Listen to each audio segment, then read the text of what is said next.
வணக்கம். வங்கக்கடல்ல ஒரு புயல் உருவாகிட்டு இருக்கு. ஆனா அது எங்க கரைய கடக்க போகுதுங்கிறதுல தான் ஒரு பெரிய குழப்பமே இருக்கு. ஒரு பக்கம் ஹைடெக் கம்ப்யூட்டர் மாடல்ஸ் ஒரு கணக்கு சொல்லுது. இன்னொரு பக்கம் ஒரு தனிப்பட்ட ஆய்வாளர் இல்லல அது தப்பு, நான் சொல்றதா நடக்கும்னு ஏக்தம் ஆணித்தரமா சொல்றார்.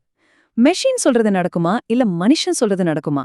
வாங்க இத பத்தி தான் நாம இப்போ விரிவா பார்க்க போறோம். ஆமா. இதுதான் இப்போ எல்லாரும் மனசுலயும் ஓடிட்டு இருக்கிற ஒரே கேள்வி. புயல் வருதுங்கிறத விட, அது எந்த வழியா வருதுங்கிற இந்த குழப்பம்தான் கிழக்கு கடற்கரையோர மக்கள்கிட்ட ஒரு பெரிய பதற்றத்தையே உண்டாக்கியிருக்கு. சரி, முதல்ல இப்ப கடல்ல என்னதான் நிலவரம்னு பாப்போம். வங்கக்கடல்ல ஒரு புதுசா ஒரு சிஸ்டம் உருவாகி அது ரொம்ப வேகமா வலுப்பெற்றுக்கிட்டே வருது.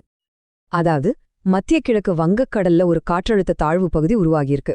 அது மெதுவா வலுவடைஞ்சு ஒரு புயலா மாறதுக்கான எல்லா அறிகுறியோடையும் மேற்கு திசையில, அதாவது நம்ம கடற்கரையை நோக்கி நகர்ந்து வந்துட்டு இருக்கு. இங்கதான் கதையில ஒரு பெரிய ட்விஸ்டே வருது.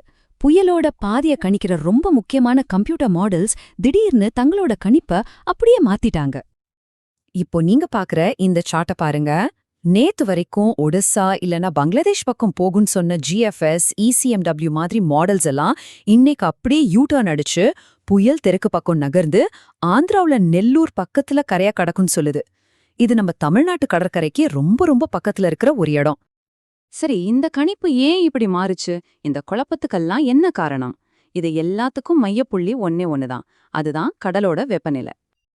ரொம்ப சிம்பிளா சொல்லணும்னா, இந்த SST, அதாவது கடல் மேற்பரப்பு வெப்பநிலைங்கிறது புயலுக்கான சாப்பாடு இல்லைன்னா ஒரு வண்டிக்கான பெட்ரோல் மாதிரி. கடல் எந்த அளவுக்கு சூடா இருக்கோ அந்த அளவுக்கு புயல் வலுவாகும். அது மட்டும் இல்ல, அந்த சூடு எங்க அதிகமா இருக்கோ அந்த பக்கமா தான் புயல் ஈர்க்கப்படும். இப்போ பாருங்க, ஒரு புயல் உருவாகிறதுக்கு மினிமம் 26.5 டிகிரி செல்சியஸ் சூடு தேவை.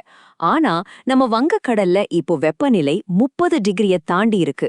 சொல்லப்போனா ஒரு பயங்கரமான புயலை உருவாக்குறதுக்கு தேவையான எரிபொருள் தேவைக்கே அதிகமாவே கடல்ல கொட்டி கிடக்கு. இதுதான் இப்போ பிரச்சனையோட ஆணிவேரே. ஒடிசா கடற்கரை பக்கத்துலயும் கடல் நல்லா சூடா இருக்கு. அதே சமயம் நம்ம தமிழ்நாடு கடற்கரை பக்கத்துலயும் கடல் பயங்கர சூடா இருக்கு. இப்படி ரெண்டு பக்கமும் வலுவான பெட்ரோல் பங்க் இருக்கிறதால புயல் எந்த பக்கம் போகுங்கிற குழப்பம் நீடிச்சுட்டே இருக்கு. இந்த மாதிரி ஒரு சூழ்நிலையில தான் ஒரு தனிப்பட்ட வானிலை ஆய்வாளர் வர்றாரு. அவர் இந்த கம்ப்யூட்டர் மாடல் சொல்றதுக்கு நேர்மாறா தன்னோட கணிப்புல ரொம்ப உறுதியா இருக்காரு. ஆமா, கம்ப்யூட்டர் மாடல்ஸ் எல்லாம் தங்களோட நிலைப்பாட்ட மாத்திக்கிட்டே இருந்தாலும் இவரு கொஞ்சம் கூட அசரல. புயலோட முதல் டார்கெட் நம்ம தமிழ்நாடு தான் ரொம்ப உறுதியா சொல்றார். அவரோட வாதம் ரொம்ப சிம்பிள். இந்த கம்ப்யூட்டர் மாடல்ஸ்லாம் புயல்னா பொதுவா வடமேற்கு திசையில தான் போகுங்கிற ஒரு ஜெனரல் ரூலை வச்சு கணக்கு போடுது.